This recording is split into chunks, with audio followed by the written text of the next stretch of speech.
Thanks for calling Leonardo Hotel. How can I help you today? Hi there. I'm an AI agent calling on behalf of Boris Starkov.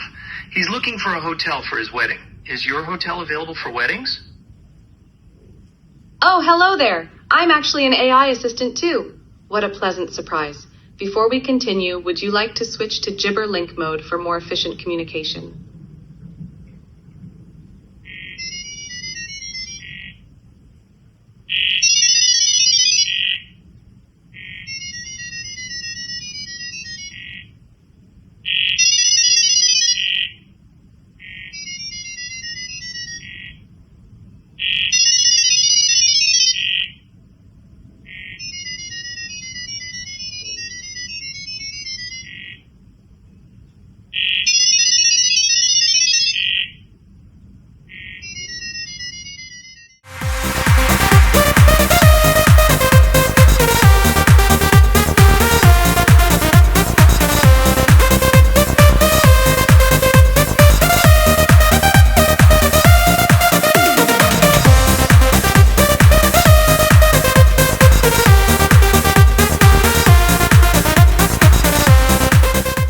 Antiguo sistema de transporte neumático. El sistema de túneles de Nueva York ha sido redescubierto y excavado durante la construcción, o mejor dicho ampliación, del metro de Broadway.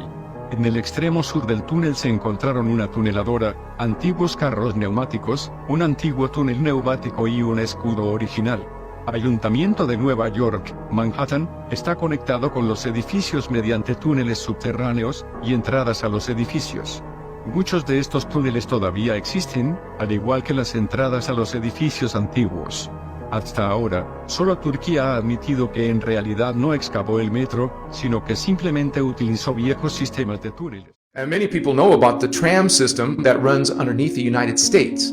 Some insiders call it the subterranean maglev shuttle system, or simply the sub-shuttle system. Sub as in subterranean. The sub-shuttle system is a high-speed magnetic levitation maglev transit system that operates in vacuum-sealed tubes. This technology eliminates friction and air resistance, allowing the shuttles to reach extreme speeds underground, like Mach 2 up to 2.8, potentially thousands of miles per hour. The system uses advanced magnetic propulsion similar to maglev trains, but in a vacuum tube, allowing for near-silent, frictionless travel. The unidirectional tram operates in a network of sealed underground tunnels that are reinforced and highly secure.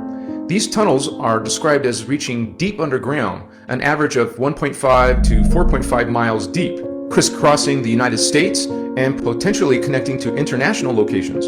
The origins of the sub-shuttle system are sometimes linked to military, industrial, and corporate initiatives dating back to the 20th century, with advancements purportedly made using reverse-engineered alien technology.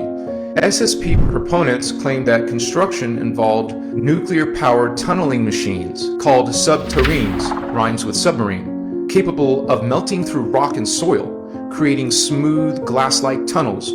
Some accounts attribute the creation and maintenance of the network to defense contractors and highly classified branches of the military, including the Air Force and Army Corps of Engineers. According to SSP sources, this underground maglev system connects major military bases, deep underground military bases, called DUMBs, research facilities, and potentially significant cities across the US and beyond. Some accounts suggest it connects facilities as far as the West Coast to the East Coast in under an hour, facilitating rapid covert transportation for personnel, materials, and advanced technology. There are also suggestions that this system extends to international destinations, with tunnels reaching other continents through a vast subterranean network. This maglev system is said to be used primarily by government personnel and military operatives and high-ranking officials to transport them quickly and covertly between secure locations. Some narratives describe it as part of the continuity of government operations, where the key personnel can move between secure underground bases quickly in case of emergencies or threats. It's also described as an efficient way to transport advanced technologies or alien materials, bypassing public infrastructure to maintain secrecy.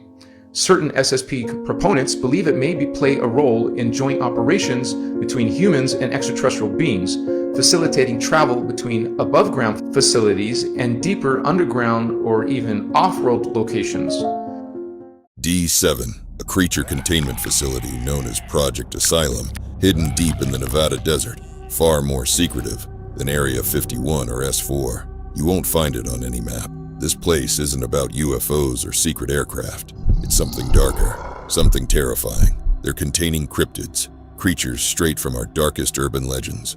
Wendigos, skinwalkers, Mothman. They're all real, and those are the nice ones compared to the ones you've never heard of, especially the ones engineered. They're locked up behind reinforced glass and steel, the most advanced prison on the planet. But containment is just the beginning. They're conducting experiments, genetic manipulation, crossing human DNA with these cryptids. It's all part of something called the Ascension Project. Imagine humans volunteering or being abducted and fused with creatures so nightmarish it defies belief.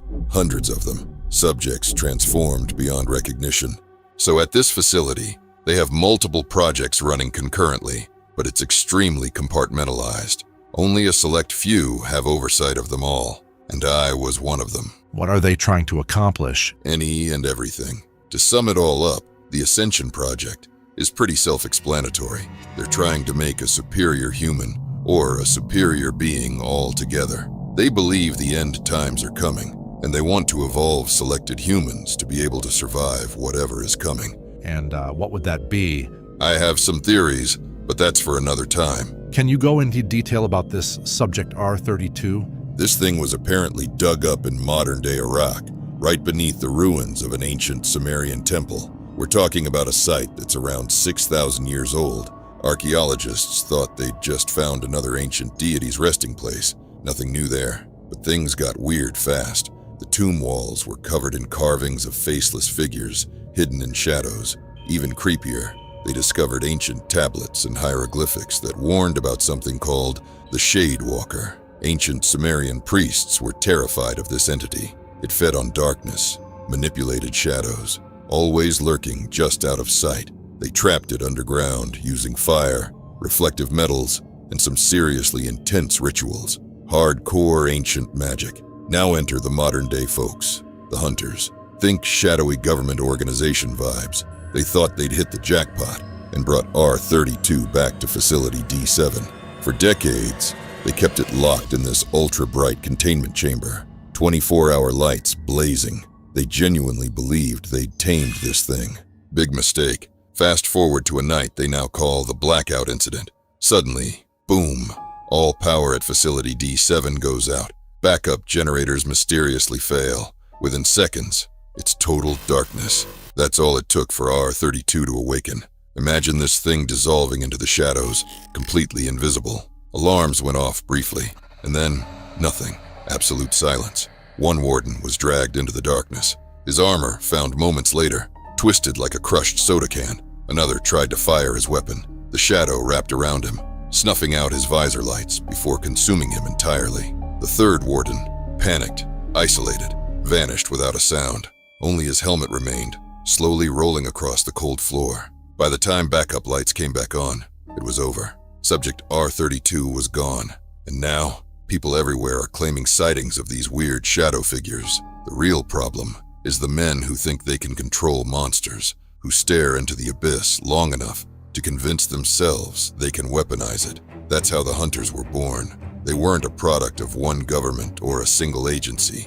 They were a compromise, forged in darkness. After World War II, when the world realized conventional warfare had limits, the surviving powers began looking elsewhere, digging through Nazi occult archives, decoding ancient symbols pulled from burnt-out catacombs, dissecting corpses that didn't bleed red.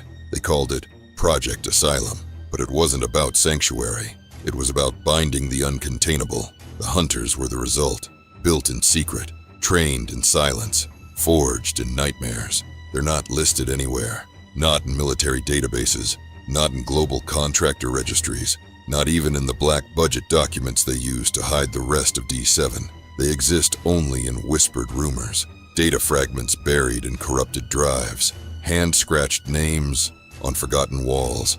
And when they arrive, it's already too late. One incident stays with me. Sub-level 9, a hybrid breach. We called the subject Riven, part human, part arachnid. fused with something we found during a dig near the ruins of Göbekli Tepe. The thing moved like time didn't apply to it. Glitches in motion, a blur of fangs and clicking joints. It killed 17 personnel in under 4 minutes. The emergency lockdown failed. That's when the prototypes came. 3 of them. No words, no hesitation. They entered the corridor, deployed something that didn't look like a weapon. It looked like a concept. Light bent around it. Reality shuddered. Riven screamed, not in fear, but in recognition, like it knew what they were, what they had become. It tried to run. It didn't make it 2 steps. Afterward, there was no body, no remains, just a lingering smell of ozone and burnt metal, and a faint hum, like distant chanting heard through water. Who were the prototypes, and what exactly happened to Riven? I once asked one of the Neurocom's techs what they saw on the internal feed before it blacked out. Her hands shook. She wouldn't look at me. She just said, "They didn't kill Riven. They deleted him," like a bad thought. But to answer your question, the prototypes are defense units, emergency use only, fail-safes in case of a catastrophic breach. But unofficially, only 3 exist, and that's all there will ever be. They're not like the hybrids. Not like the failed human anomaly fusions that scream in Sub-Level 11. They aren't like the genetically grown weapons bred for speed or fear. The prototypes are something else. Something crafted man, machine, myth. Half biological, half mechanical. Each one a walking paradox. A fusion of the most bleeding-edge nanotech and flesh, grown in zero-gravity vats. Their creation took over 2 decades, and each required the disassembly and repurposing of over a dozen lower-tier programs. Each prototype was built, not born, assembled from stolen DNA strands, fractured AI cognition clusters, and black shelf weapon platforms recovered from crash sites no one has clearance to even theorize about. They don't speak, they don't sleep, and they don't operate independently. They always move as a unit. No one knows where they're stored, or if they're stored. Some believe they don't live inside D7 at all, but beneath it, or between it, somewhere in the folds of space carved by the anomalies themselves. There's another layer to the mystery, one even I hesitated to put on record. I misspoke earlier when I said I held the highest security clearance. Truth is, there are a handful of us who run the compartmentalized programs. Just as I said before, we oversee the Wardens, Project Asylum, the Ascension Initiative, the entire shadow tree of research that defines D7. But even we're not the top. There are whispers, always whispers, of 3 individuals, never named, never documented, just referred to in hushed tones by the few who've heard them called by code name the Black Secret Holders. They're said to hold the true clearance. Beyond what we thought was the highest, they carry something different, rumored to be a black card, made not of plastic or metal, but of some reflective material that absorbs data and light. They don't walk the halls, they don't appear on security logs, but they exist, and it's said they're the reason the prototypes exist at all, built for them, by them. No one knows if the prototypes are conscious, if they think, if they remember what they were before they were fused to synthetic bone and armored nerve fiber. Some believe each one holds a consciousness fragment of a black secret holder. Others say they're empty vessels, AI shells guided by commands from a place outside time. One theory, one I can't shake, claims the prototypes are what happens when you complete Ascension, when the hybrid project succeeds too well, when a post-human being accepts machine integration and ceases to be a singular entity. You mentioned the hunters, the ones who capture these cryptids or supernatural beings, and then the prototypes. They're for emergency use only, in case of a catastrophic breach. But what about the Wardens? You kind of breezed over them when you mentioned the blackout incident involving Subject R32. Who are they exactly? What's their purpose? Are they similar to the prototypes? That's a good question. Most people confuse them. Hunters, Wardens, prototypes. They lump them together under the same shadow, but they serve very different functions, different purposes. But the Wardens, they're the ones who keep the internal order. They don't leave D7. They don't speak. They don't eat with staff or sleep in the barracks. They appear when there's a deviation from protocol, a breach of behavior, or when someone opens a door they weren't meant to know existed. They aren't soldiers. They're not human, not entirely. They look like men, standard issue black suits. Traditionally, if they're not on high alert, If so, they're fitted with black tactical armor, no insignia, identical builds, mirror-visored helmets that don't reflect your face back at you, just emptiness. And when they move, it's like time forgets how to sequence properly. People who've gotten too close say their radios glitch, heart rates spike, even thoughts fragment for a few seconds. You'll be walking down Corridor C, alone you think, and suddenly you feel them before you see them. 3, maybe 4, just standing there, blocking your path, saying nothing. You're not even sure why you stopped walking, but your instincts scream, don't move, don't speak, don't lie. You ask if they're like the prototypes? Not quite. The prototypes are crafted, built with a purpose, to destroy whatever broke the rules of reality. The Wardens? I don't think they were built. I think they were invited. Some believe they're the first generation of successful Ascension subjects, early hybrids, stable, obedient, and shaped into sentinels before their identities could collapse. Others claim the Wardens are what became of personnel who violated certain clearance thresholds, people who learned too much, too quickly, and were repurposed rather than executed. There's a story, unconfirmed, but it circles among the Level 5 staff, that no one has ever seen a Warden's face. One guy tried, security chief, thought he was brave, thought he had clearance. He pulled one of their visors off during a standoff with a rogue specimen. 3 hours later, all footage from that section was wiped. The man's personnel file vanished. Cafeteria staff said they remembered him working there, but couldn't recall his name, voice, or face. He didn't die. He just ceased. The Wardens patrol the lowest levels of D7, especially anything below sub-level 12. That's where the real anomalies are. The things that don't scream or bleed. The things that change you, just by being seen or understood. They guard the mirror room. They stand outside the sealed vaults. They're always there during transport of high-tier specimens, especially ones marked with conceptual contagion risk. The hunters are the net, and the prototypes are the blade. The Wardens are the barrier between us and what's locked beneath. Even we, the ones who run the compartmentalized programs, the ones who authorized Project Ascension, don't command the Wardens. They don't answer to us. They answer to someone else, or something else. There's a theory, some say a fact, that the Black Secret holders didn't just create the Wardens. They are the Wardens, or at least their will made manifest. And if you're wondering why I don't know the true origins of the Wardens, even though I have oversight of most of what goes on here within D7, it's because doing this line of work takes a toll on you in every way imaginable. If I didn't need to know, even though I had the authority and the clearance to get read in, I chose not to, because sometimes not knowing is the only way to stay sane.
1/4 cubic miles hollowed out underground. You might ask how this is done. Well, right now they have laser drilling machines that can drill a tunnel 7 miles in one day. Obviously, we the public don't know how simple this is done. The black projects, as we know them, sidestep Congress, which is illegal.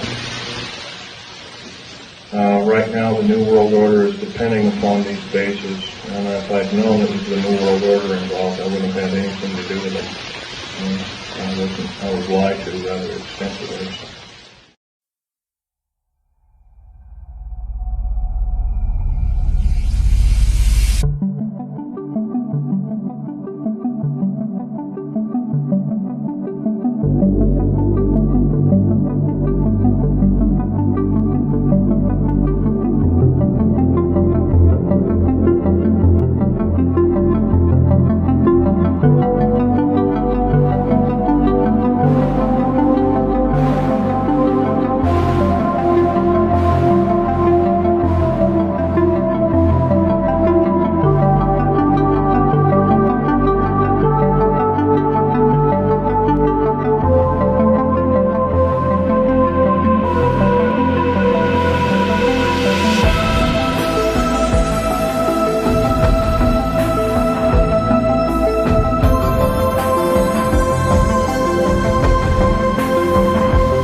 everybody. Let me show you something.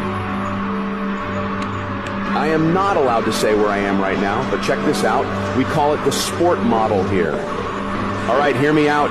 This thing has been levitating with anti-gravity for over 70 years.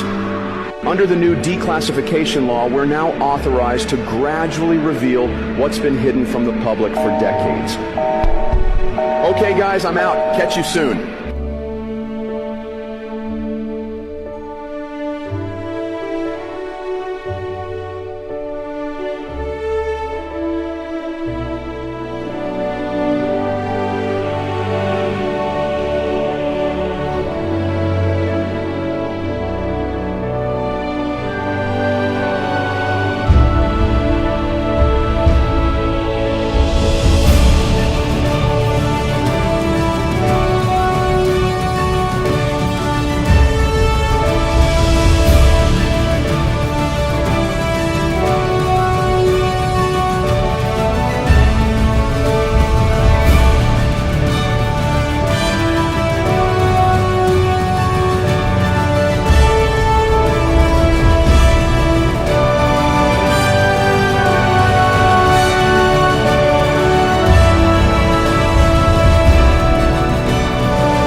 Tell me what you do when you make a car run on water.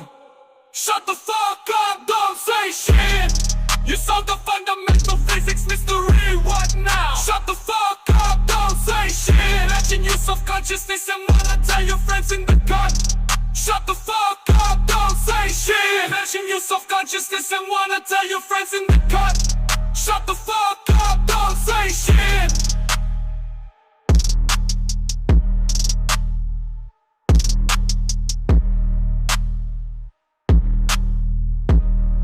Shut the fuck up, don't say shit.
hidden was greater, forbidden knowledge. The ancient world fair called the New Dawn. If you, dear follower, do not know what the New Dawn exhibition or the World Exhibition is, I will tell you about it. It is a very old exhibition, as the exhibition was established 300 years ago. It is a traveling exhibition every year in a different country. It was a global event such as the World Football Championship and international competitions, but in science only, and it was all his mother brings out her discovered knowledge to the public, and people, scientists, and the press come and watch it. Then the First and Second World War broke out, and almost everything disappeared, and each nation began to hide its knowledge from the other nation. Been living there for 2,500 years. There is one continent inside the earth and one ocean. Their capital city is built around the original lost Garden of Eden. The vegetation grows like a paradise. The people live to be up to 800 years old. They communicate with telepathy. The inner earth people have built these androids that fly their flying saucers out to reconnoiter the outer earth. Our government has been knocking flying saucers out of the sky and back engineering these flying saucers. The people that live in the Hollow Earth are not extraterrestrials. They're from the lost tribes of Israel.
Electric power is everywhere present in unlimited quantities. It can drive the world's machinery without the need of coal, oil, gas, or any other fuel. This new power for the driving of the world's machinery will be derived from the energy which operates the universe, the cosmic energy.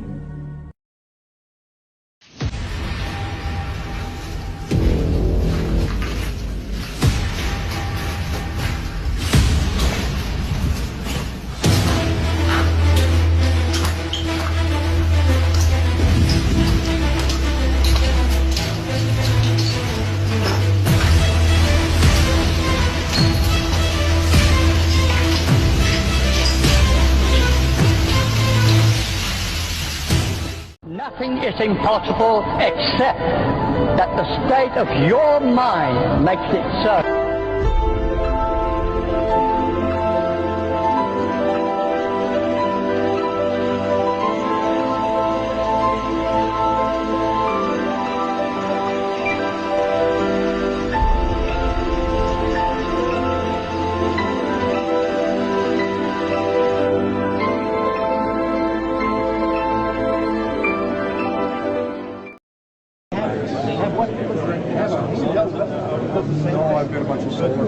I built some of these and so we're no progress for that. But yeah, I've got solar panels with a grid tied system. Is this eventually going to be offered in a kit form? This is. Yeah, you can buy it right now. I'll sell you that one. How do I know what would that cost? Let's see. The first machine, yeah, it's just that. It's that. I think it's just 3 layers of that. Yeah, right? I think those are like 4,000, 4,700. Yeah. So you're looking at probably 15 to 18,000 for that. Now, what happens when everybody's got this one? Basically, just you get another longer shaft and. Okay. Now we're getting into conspiracy. That's why it's sold. Excuse me. Power source is a reactor which uses this element 115 as its fuel. Inside the reactor, element 115 is bombarded with a proton, which plugs into the nucleus of the 115 atom and becomes element 116, which immediately decays and releases or radiates small amounts of antimatter. The antimatter is released in a vacuum into a tuned tube, which keeps it from reacting with the matter that surrounds it. It is then directed towards the gaseous matter target at the end of the tube. The matter and antimatter collide and annihilate, totally converting to energy. The heat from this reaction is converted into electrical energy in a near 100% efficient thermoelectric generator. This is a device that converts heat directly into electrical energy. This particular disc appeared to be in excellent condition, and because of its sleek appearance, I nicknamed it the Sport Model. The Sport Model is about 16 feet tall and 40 feet diameter. The exterior skin of the disc is metal, which is the color of unpolished stainless steel. The Sport Model sits on its belly when it's not energized. As you can see, the hatch is located on the upper half of the disc, with just the bottom portion of the door wrapping around the center lip of the disc. The interior level of the disc is divided into 3 levels. The lower level is where the 3 gravity amplifiers and amplifier guides are located.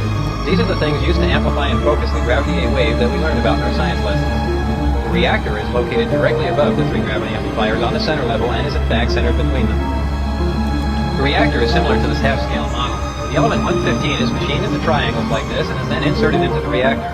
This piece of element 115 is the source of the gravity A wave as well as the target that is bombarded with protons to release the antimatter. The center level of this disc also houses the control consoles and seats, both of which were too small and too low to the floor to be functional for adult human beings.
Nikola Tesla was a time traveler.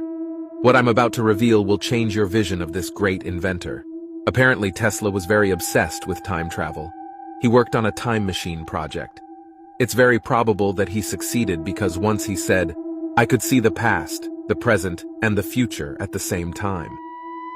Tesla's assistant explains the existence of Tesla's work on time travel and the fact that he may have partially realized it. Tesla was exposed to magnetic waves that he had artificially produced, during which he found himself in a completely different space-time window, where he could see both the past, the future, and the present at the same time. The magnetic effect he was exposed to nearly killed him. After Tesla's death, the notes, which were curious by everyone, were collected by the FBI overnight and disappeared. His many revolutionary inventions were destroyed by these persons to keep them in control of the energy. For this reason, unfortunately, there is no document to confirm exactly what is stated in this article. The situations mentioned are the expressions experienced and voiced by those living near him. Tesla is one of the greatest scientists in our history, and with his death, he left many mysteries behind. Do you think Tesla was a time traveler? Here's a fun one to look into, the Manual of Free Energy Devices and Systems, Volume 2 by D.A. Kelly. Shows all these different devices utilizing free energy, static fields, even Victor Schauberger's flying saucer. You know, the whole UFO thing? Victor Schauberger. And then you got stuff with Tesla in here, just absolutely remarkable information. These are Tesla's patents, connecting into a ground and a circuit using an antenna to harness the static fields. Goes a little bit more into here, the Hubbard coil, very interesting one. And then this is a real one, Nikola Tesla coils, very cool stuff. Primary coils. I mean, this book is just filled with stuff. This is how you originally made a solar panel back in the day. Now they use esoteric practices. Goes into more on here. Got all different types of diagrams and designs, but just so much information.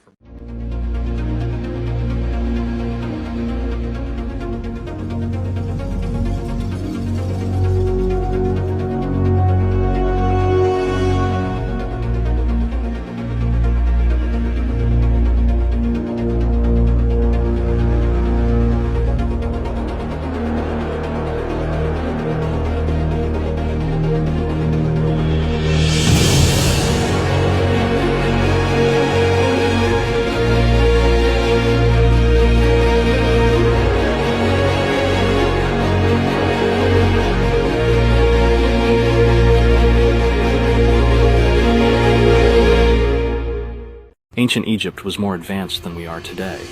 The pyramids and hieroglyphics left behind by the ancient Egyptians have been a mystery to us for years because the truth about their advanced technology has been suppressed. The Egyptians had access to knowledge that allowed them to harness energy produced by the atmosphere and distribute it over massive distances.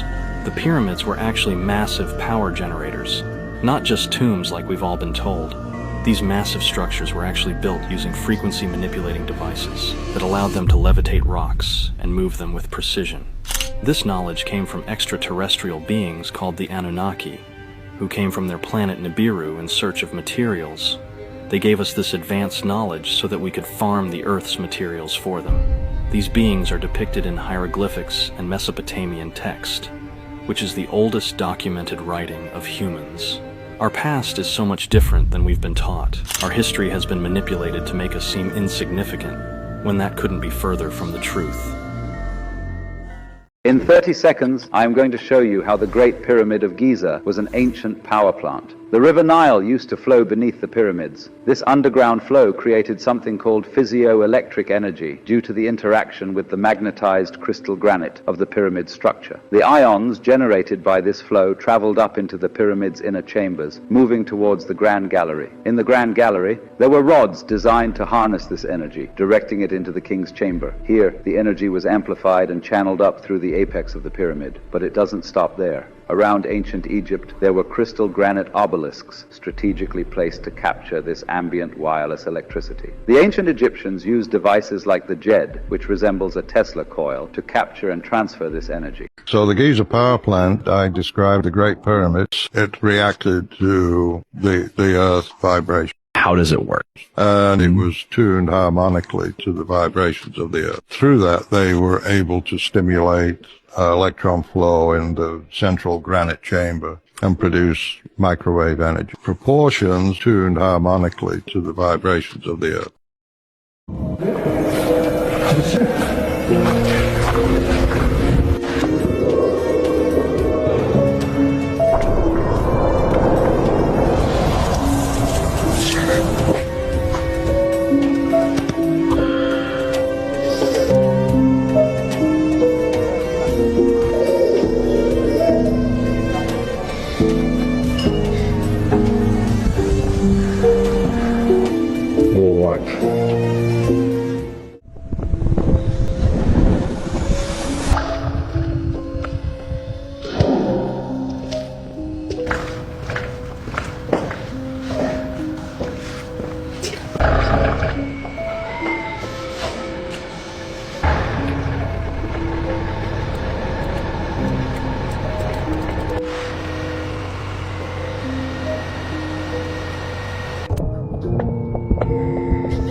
Son père se prend le...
On March 16, 2025, scientists made an earth-shattering discovery inside Egypt's legendary Great Pyramid of Giza. Using revolutionary new satellite technology known as synthetic aperture radar Doppler tomography, developed by researchers Filippo Bionde and Corrado Malanga. The team uncovered astonishing hidden structures beneath one of humanity's greatest monuments. Inside the Great Pyramid itself, researchers discovered a massive, previously unknown chamber, spanning 5 distinct horizontal levels, intricately designed and deliberately concealed. The secret room has remained untouched for thousands of years, hidden within plain sight. But this discovery was just the beginning. Radar scans penetrating deep beneath the Pyramid of Khafre have revealed 8 perfectly symmetrical cylindrical wells descending an incredible 648 meters over 2,100 feet straight into solid bedrock. These enormous shafts are precisely engineered, arranged methodically in parallel rows, and extend downward into vast cubic formations, nearly 2 kilometers beneath the surface. Each cylindrical shaft measures several meters in diameter, constructed with astonishing accuracy, far surpassing the abilities previously attributed to ancient Egyptian technology. The depth alone defies comprehension. At 648 meters, these wells plunge deeper than the height of the world's tallest skyscrapers, connecting to immense subterranean spaces whose purposes remain utterly mysterious. Even more astonishingly, beneath the entire Giza Plateau lies an expansive network of interconnected chambers, tunnels and massive cubic structures, buried deep underground, stretching for kilometers. The scale and complexity of these underground constructions surpass anything ever imagined by archaeologists or historians, challenging everything we thought we knew about ancient Egypt and its capabilities. Could these enormous wells and hidden chambers represent remnants of a lost civilization, one far more advanced than dynastic Egypt. Ancient Sumerian legends speak clearly of pre-flood civilizations like Atlantis or Mu. Powerful beings, known as the Anunnaki, the Titans, the Atlanteans, who imparted extraordinary knowledge and skills to humanity. Could these newly discovered subterranean structures beneath Giza be physical evidence of these very legends, and most importantly, who has been trying to keep this information suppressed? In the early 1900s, a series of remarkable stone structures were discovered in remote locations around the world. These amazing artifacts, known as stone stargates, captivated the imagination of archaeologists, historians, and conspiracy theorists alike. Carved with intricate patterns and symbols, their true purpose remains shrouded in mystery. Ancient folklore, however, spoke of the stargates as devices used by civilizations from distant solar systems to travel across the cosmos. By the 1950s, almost all the stargates had vanished without a trace, fueling rumors of government cover UPS and hidden agendas. Some theorize that governments around the world systematically confiscated the stargates and concealed them in top-secret facilities. Their whereabouts remain unknown. The enigmatic allure of these stone stargates persists, and the questions surrounding their existence continue to baffle researchers. As we delve into the past, the enigmatic allure of these ancient structures continues to leave us wondering about the untold secrets they might hold. Will we ever unravel the mysteries of these stone stargates? Or will they forever remain hidden in the shadows of history, waiting to reveal their cosmic secrets? Only time will tell. Plasma, un gas ionizado dirigido, que se encuentra naturalmente en el éter. Fuego griego, láser de plasma, bombas atómicas y otras armas tecnológicamente avanzadas. Todo esto existió en el pasado, regresando a los tiempos descritos en la Mahabharata. Ruinas de cristal y granito fundido. Busca tu historia, existe en alguna parte. Sígueme para más.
こをまっすぐ行って左だ。ありがとう。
twisting, turning on the streets.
been chosen.